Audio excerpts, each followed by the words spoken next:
qu'on appelle petite analyse, mais bon, c'est pas très marrant comme mot peut-être.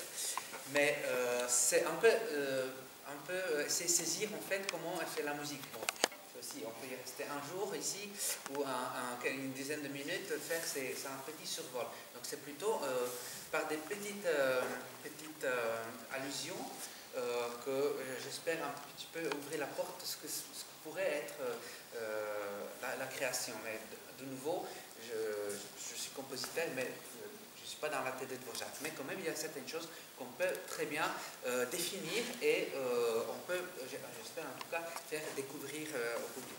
Donc, la première chose, c'est un peu le contexte musical de l'œuvre.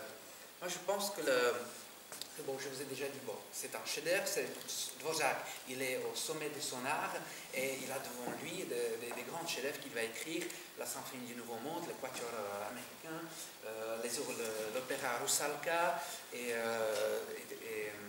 d'autres œuvres.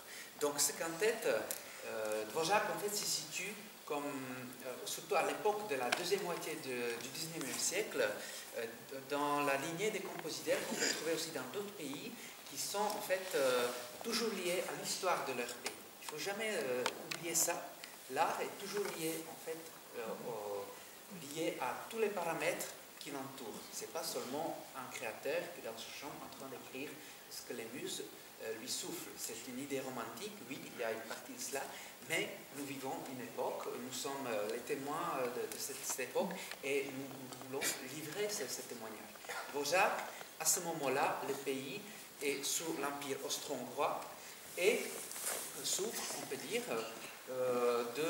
d'identité nationale comme d'autres pays. On peut trouver ce mouvement un peu partout dans l'Europe, dans les petites législations. Donc c'est une reconnaissance, c'est la recherche de l'identité. Et Dvořák, il va, comme d'autres artistes de cette époque, les peintres, les sculpteurs, les poètes, les écrivains, il va un peu chercher cette identité et